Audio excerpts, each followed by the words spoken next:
결손금 소급 공제에 따른 환급 부분을 정리하도록 하겠습니다. 자, 우리 법인세법상의 결손금 소급 공제와 지방소득세법상의 결손금 소급 공제 내용인데 둘 다 정리를 해보겠습니다. 자, 법인세법과 관련되는 부분입니다. 먼저 중소기업이어야 되고요. 결손금이 발생한 사업연도와 그 직전 사업연도의 법인세를 신고기한 내에 정상적으로 신고를 했었어야 됩니다. 그리고 결손금 소급공제 신청을 한 법인이어야 됩니다. 자, 1번, 2번, 3번 요건이 모두 충족이 되면 결손금에 대해서 소급공제 적용을 받을 수 있다라고 보시면 되겠습니다. 자, 소급공제 법인의 환급 신청서를 미제출한 경우에는 결손금은 자동으로 2월 공제가 됩니다. 따라서 경정 청구가 불가능하다라고 보시면 되겠습니다. 자, 반드시 이 세 가지 조건이 충족이 됐을 때만 가능하다라는 겁니다. 원래 결손금은 2월에서 10년 동안 공제를 받는 부분이지만 요 세 가지 조건이 충족이 될 때는 직전 연도에 납부한 세액을 환급받을 수 있다. 그렇게 이해를 하시면 되겠습니다.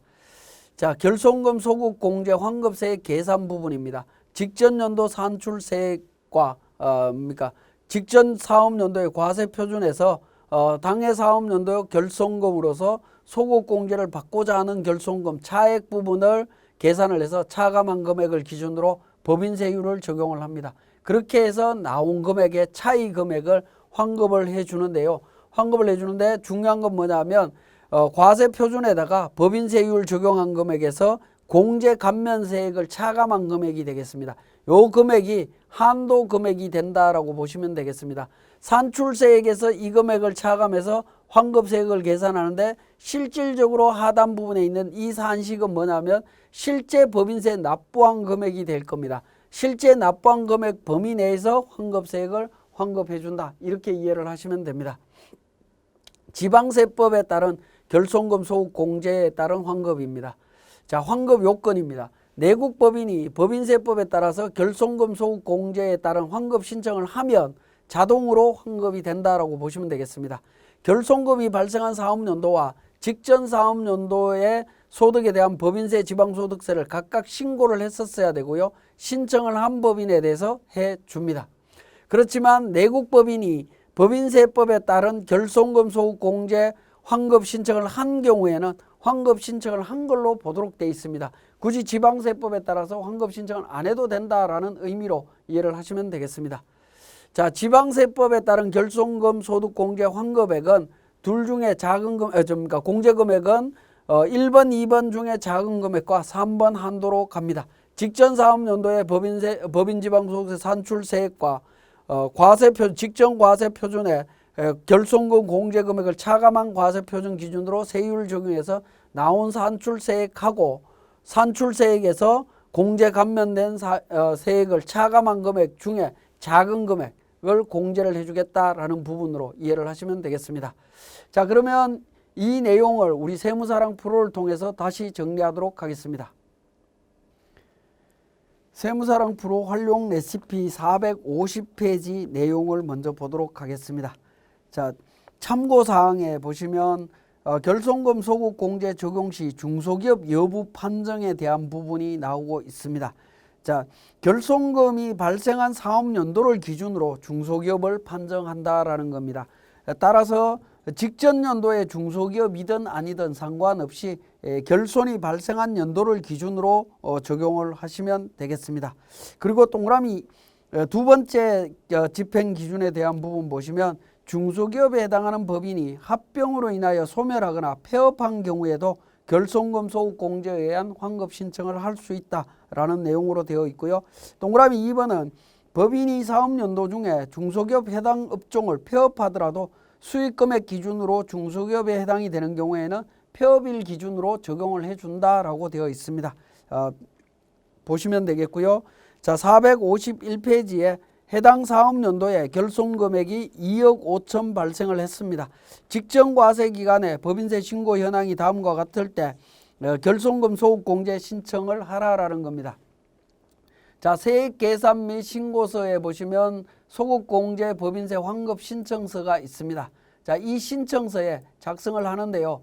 자, 당해연도 발생된 결손금은 2억 5천입니다. 자, 2억 5천인데, 자, 직전 연도 법인세 그러니까 관련되는 세액 신고입니다. 2억 원 기준으로 보도록 하겠습니다. 과세 표준이 2억 원 초과됐을 때 3억 원입니다. 그리고 공제 감면세액이 1,500만 원이다라고 나와 있습니다.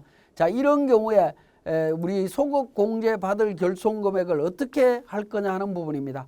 직전 연도 과세 표준이 3억 원이기 때문에 우리는 손쉽게 2억 5천 전부 다 공제를 신청을 할 수 있습니다.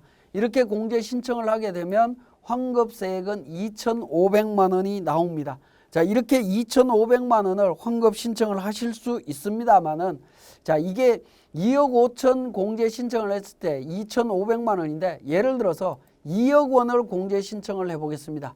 2억 원을 공제 신청을 했을 때에도 2,500만 원이 나온다라는 겁니다. 그 이야기는 뭐냐면 동그라미 7번에 있는 소득 공제 받을 결손 금액을 정확하게 계산을 다시 해야 된다라는 부분이 되겠죠.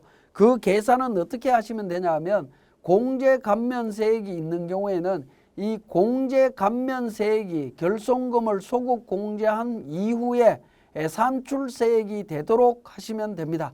자, 15% 그러니까 1,500만 원이 나오는 산출세액은 과세 표준은 세율이 10% 구간일 때 발생이 되는 부분인데요. 1억 5천입니다. 그래서 과세 표준이 1억 5천이 되도록 공제 신청을 하시면 되는데 소득 공제 금액은 1억 5천이 됩니다. 1억 5천을 공제 신청하면 2,500만 원 환급 받을 수 있고요. 나머지 1억 원에 대해서는 2월 공제 신청을 할 수 있다라는 겁니다. 결손금 소득 공제 신청을 하실 때 주의하실 부분은 당해 연도에 공제 받을 금액을 정확하게 판단해서 신청을 하셔야 되는데 그 금액이 452페이지에 나와 있습니다. 소득 공제 받을 결손 금액은 직전 연도 과세 표준 금액 마이너스 직전 사업연도 법인세율 분의 공제 감면세액으로 해서 공제 감면세액의 산출세 과세 표준을 계산을 하시면 되겠다라는 겁니다. 그 과세 표준 금액을 차감한 금액을 기준으로 해서 환급 신청을 하시면 됩니다. 자, 그렇게 정확하게 계산이 되었다라고 하면 나머지 1억 원은 2월 공제가 될 거고요. 나머지 2월 공제가 가능하다라고 보시면 되겠고, 자, 이 2월 공제 여부를 우리가 관리를 해야 되는데요. 관리할 수 있는 별도의 서식은 없습니다만은 우리는 편의상 우리 자본금과 적립금 조정 명세서에 갑표에 보시면 2월 결손금이 있습니다. 이 경우에 2019년 12월 31일 날 결손금이 2억 5천 발생했고 소득 공제 1억 5천 한다. 이렇게 미리 등록을 해놓게 되면 다음 연도에 세무조정 하실 때 굉장히 편리하게 관리를 하실 수 있는 측면이 있습니다. 그래서 이 부분을 좀 주의를 하시고요. 자, 어쨌든 우리가 소득 공제 신청을 한다라고 하면 우리 법인세 과세 표준 및 세액 신고서 작성하실 때 결손금 소득 공제 신청을 하는 경우에는 여로 표시하셔서 그러니까 법인세를 신고하셔야 된다라는 점 다시 한번 말씀을 드립니다. 자, 그러면 이제 454페이지에 지방소득세 관련되는 부분이 되겠습니다. 지방소득세는 법인세 신고 때 환급 신청을 하면 지방소득세는 자동으로 신청된 걸로 봅니다. 그렇지만 지방소득세 쪽에도 보면 결손금 소득 공제와 관련되는 소득 공제 지방소득세 환급 신청서가 있습니다. 여기에서도 동일하게 작성을 하시면 됩니다. 작성을 하시면 되는데 여기에서 이제 한 가지 문제점은 지방소득세 쪽에서는 공제 감면세액이 없습니다.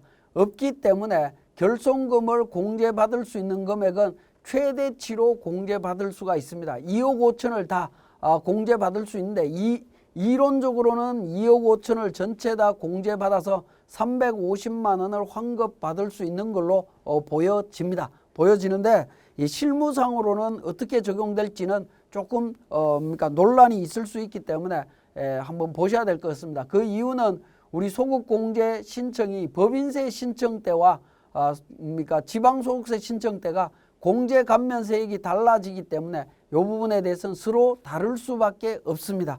그거는 이제 지방소득세 쪽에서 해결돼야 되는 입법적인 문제라고 보여지는데 입법 오류가 아닌가 하는 생각이 들긴 합니다만은 어쨌든 요 문제가 있다라는 점 기억을 해주시고, 일반적으로는 법인세 때 신고했던 금액 그대로 동일한 비율대로 신청을 하시면 되지 않을까 하는 생각이 듭니다. 자, 그 다음에 우리 법인세 중간예납 신고서 납부 계산서가 있습니다. 우리 3월 달에 법인세 신고할 때는 상관이 없지만 관련되는 내용 우리 교재에 요약되어 있으니까 여러분들 참고로 봐주시면 되겠고요. 자, 마지막으로 농어촌 특별세, 과세표준 및 세액 신고서 관련되는 부분입니다. 자, 우리 법인세 신고하실 때 공제 감면 부분에 있어서 공제 감면 세액 및 추가 납부세액 합계표가 있죠. 요 합계표를 F12 불러오기를 통해서 정상적으로 작성을 하셨다면, 작성을 하신 후에 농어촌 특별세 관련되는 부분을 신고하시면 됩니다. 농어촌 특별세 감면세액 합계표입니다. 합계표를 F12 불러오기를 통해서 작성을 합니다. 자, 이렇게 작성을 하시게 되면 관련되는 세액 부분이 반영되어 있는 것을 확인하실 수 있습니다. 농특세 과세 대상인 부분들은 확인이 됩니다. 기본적으로 그러니까 우리 관련되는 서식에서 자동으로 반영되도록 되어 있습니다. 자, 그렇게 해서 저장을 하시고요. 저장을 하시고 세액 조정 계산서 작성을 합니다. 마찬가지로 F12 불러오기를 통해서 작성을 합니다. 자, 그 다음에 과세표준 세액 신고서를 F12 불러오기를 통해서 작성을 합니다. 이렇게 작성을 하셔서 법인세 신고할 때 같이 신고해 주시면 되겠습니다. 우리가 일반적으로 농특세 관련되는 부분들은 우리 프로그램에서 자동으로 계산이 되긴 합니다만은 실무적으로 이 부분을 많이 놓치는 경우들이 있습니다. 왜냐하면 조세특례제한법의 규정상에 농특세 과세 여부가 함께 기록되어 있는 것이 아니라 농어촌 특별세라고 하는 별도의 세법에서 규정을 하고 있기 때문에 세무사님들이라든가 직원분들이 전체 기억하기가 어렵다라는 거죠. 그렇기 때문에 관련되는 세액 공제 내용을 우리가 적용을 했다라고 하면 반드시 농특세 부분에 있어서 농어촌 특별세 관련되는 부분에 있어서 이 세 가지 서식을 농어촌 특별세 관련되는 이 세 가지 서식을 불러오기 기능을 통해서 반드시 작성해 주시면 되겠습니다. 그 내용이 우리 교재 462, 463페이지까지 내용이 정리되어 있습니다. 예, 지금까지 2019년 귀속 세무사랑 프로를 활용해서 우리 법인세 신고하는 과정들을 설명을 드렸습니다. 자, 제가 이제 짧은 시간 안에 설명을 드리다 보니까 우리 교재에 있는 내용들 중에 중요한 내용들 위주로 설명을 드렸기 때문에 조금 부족한 부분이 있을 수 있습니다. 자, 부족한 부분은 우리 교재를 통해서 정리하기로 하고 교육을 마치도록 하겠습니다. 수고하셨습니다. 감사합니다.